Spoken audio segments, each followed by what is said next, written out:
Hello friends, welcome to our channel. Students, today we shall solve Annual Assessment March 2022, Class 6, Subject English, time 180 minutes, total marks 60. Instructions: Number 1, all questions are compulsory.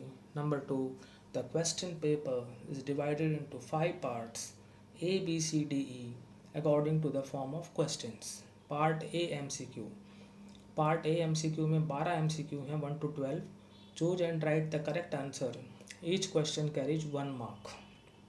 इसमें जो है 12 MCQs हैं आपके. Correct answer आपको लिखना है और प्रत्येक प्रश्न आपका 1 अंक का है. फर्स्ट क्वेश्चन पर आते हैं. What did the king see in the forest? राजा ने जंगल में क्या देखा? Option A tiger, option B a deer, option C a lion, option D a rabbit. तो students, the king saw a deer in the forest. Correct answer is option B, a deer. Now second one, what is the kite compared to? Kite की तुलना किससे की गई है? A, it is compared to a tree. B, it is compared to a boat. C, it is compared to a bird. D, it is compared to a ship. पतंग की तुलना एक जहाज से की गई है. तो करेक्ट आंसर हो जाएगा option D, it is compare to a ship. फिर question number 3, what was there in the iron chest? जो लोहे की जो पेटी थी उसमें क्या था? लोहे की जो संदूक थी उसमें क्या था? तो A gold, B money, C an old blanket और डी ऑर्नामेंट्स. तो there was an old blanket in the iron chest. तो करेक्ट आंसर हो जाएगा option C, old blanket. Now fourth one, select antonym for the underlined word. Underlined word के लिए आपको जो है एंटोनिम को सिलेक्ट करना है, विपरीतार्थक शब्द को. आई लॉस्ट माई पेन, मैंने मेरा पेन खो दिया या मेरा पेन गुम हो गया. ए सर्च, बी अपीयर, सी फाउंड और डी डिटेक्ट. तो स्टूडेंट्स, आपको क्लियर पता है कि लॉस्ट का अपोजिट होगा फाउंड, खोना और पाना. तो सी फाउंड आपका करेक्ट आंसर है. Now fifth one, which word in the dictionary will come at the last? कौन सा वर्ड डिक्शनरी में लास्ट में आएगा? ए प्रीच, बी प्रिवेंट, सी प्लेजेंट और डी प्रिटेंड. तो स्टूडेंट्स, आप देख रहे हैं अल्फ़ाबेटिकल ऑर्डर आपको देखना पड़ेगा. पहले तो चारों आपके जो वर्ड्स हैं वो पी से स्टार्ट हो रहे हैं, फिर उसके बाद आर हैं और इसमें एल है. तो सबको आपको पता है कि जो एल जो है वो पहले आता है, तो ये आपका जो है सबसे जो है पहले रहेगा. तो सेकंड लेटर जो है वो हमने कवर कर लिया. थर्ड लेटर में यहाँ पर ई है, यहाँ पर आपका जो है फिर ई है और यहाँ पर भी आपका ई है.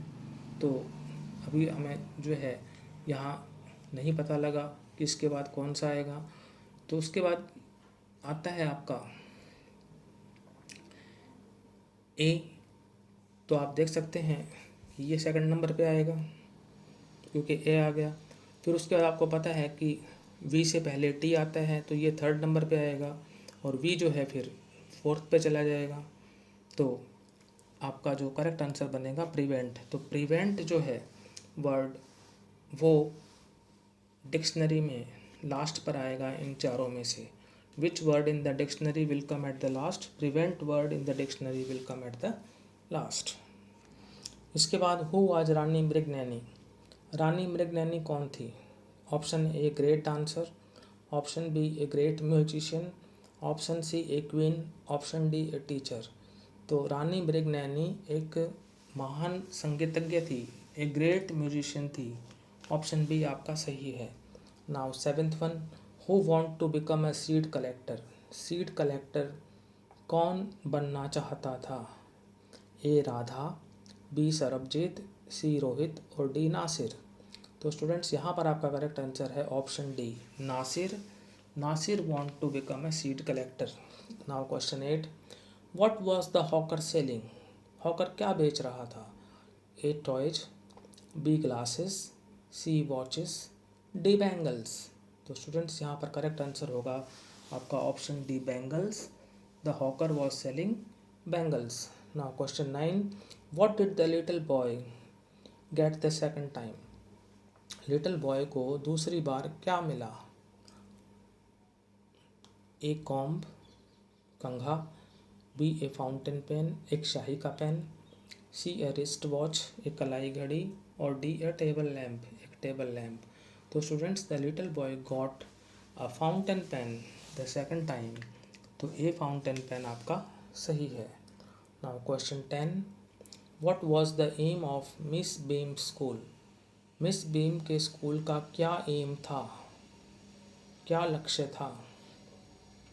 ए to teach new teaching methods to students, B to teach students thoughtfulness, C to teach students good manners, D to make children deaf and dumb.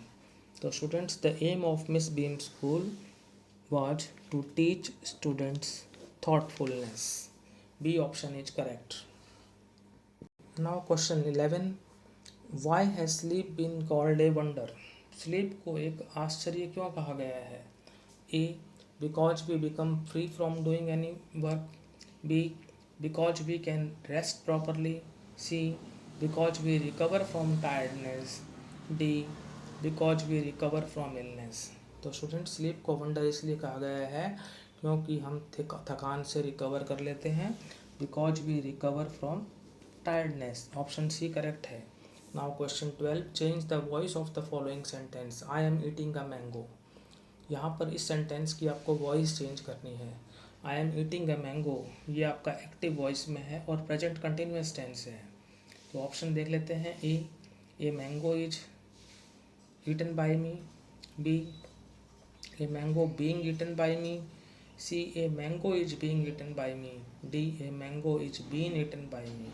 तो स्टूडेंट्स, जब भी प्रेजेंट कंटिन्यूस टेंस होता है तो हम पैसिव करते वक्त जो फॉर्मूला बनता है, सब्जेक्ट को ऑब्जेक्ट बनाएंगे, ऑब्जेक्ट को सब्जेक्ट बनाएंगे, ये तो है ही है. और फिर जो आपकी is am are plus verb की first form plus I N G होती है, उसमें फिर हम क्या कर देते हैं, is am are plus being plus third form कर देते हैं. क्या कर देते हैं, is am are plus being plus third form. तो आपको क्लियर हो गया होगा कि मैंने कहा है इज एम आर में से एक चीज़, फिर बीइंग और फिर थर्ड फॉर्म. तो आपको ये मिल रही है ऑप्शन सी में. यहाँ पर आपको इज मिल रहा है, फिर बीइंग मिल रहा है, और ईट की क्या मिल रही है, थर्ड फॉर्म ईटन. तो हमने जो मैंगो जो ऑब्जेक्ट था उसको बना दिया सब्जेक्ट ए मैंगो, फिर ए मैंगो के साथ इज लगेगा, फिर हम बीइंग लगाते हैं पैसिव करते हैं जब प्रेजेंट कंटिन्यूअस टेंस हो, फिर ईट की हमने थर्ड फॉर्म ईटन कर दी, फिर बाई, और आई का हो गया मी. जो आई सब्जेक्ट था वो यहाँ पर ऑब्जेक्ट मी हो गया. तो a mango is being eaten by me, ये आपका करेक्ट आंसर है. पैसिव वॉइस में हमने इसको चेंज कर दिया. अब आपका part B, objective type question 13 to 20. Do as directed. Each question carries 1 mark. 13th. Who was trying to mesmerize the mongoose into making a false move? Who was trying to mesmerize the mongoose into making a false move? तो correct answer है cobra. Cobra was trying to mesmerize the mongoose into making a false move. 14th. What does Dolma want to become? Dolma क्या बनना चाहती थी? वो prime minister of India. Now 15th one. Who is the poet of the poem beauty? Beauty जो poem है उसके poet कौन है? वो हैं John Keats. Now 16th. He ran as fast as he. वह जितना तेज भाग सकता था उतना भागा. तो करेक्ट मॉडल भरना है आपको. Fill in the blank would, could और कैन में से. करेक्ट आंसर होगा could. He ran as fast as he could. Now 17th. She dash working in the garden. वह बगीचे में काम कर रही है. इज एम आर दे रखे हैं, शी के साथ लगेगा इज. करेक्ट आंसर होगा आपका is.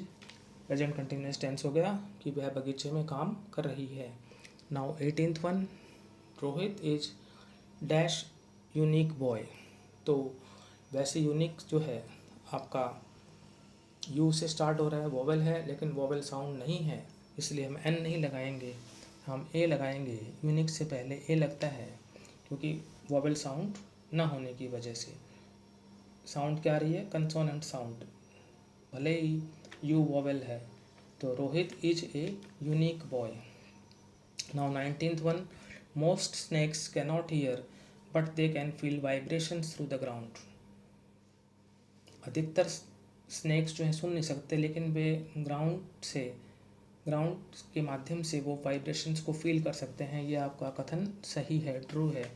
Now 20, the blind day was the most difficult day in miss Beam school. जो ब्लाइंड डे था वो मोस्ट डिफ़िकल्ट डे था भी मिस बीम स्कूल में। ये भी आपका ट्रू है, सही है। Now question 34, read the passage given below and answer the questions that follow. Kalpana Chawla was the first Indian American astronaut and first Indian woman who went into space. She was born on March 17, 1962 at Karnal in Haryana. She studied at Tagore Bal Niketan School, Karnal, and later she completed her degree in 1982 from Punjab Engineering College, Chandigarh. Then she moved to the USA and completed her PhD in aerospace engineering in 1998. First question, name the first Indian woman who went into space. Answer, Kalpana Chawla was the first Indian woman who went into space. Second, where was she born at in Haryana? She was born at Karnal in Haryana. Answer होगा she was born at Karnal in Haryana. आपका third है, where from she completed her engineering degree. उसने अपनी engineering की degree कहाँ से complete की?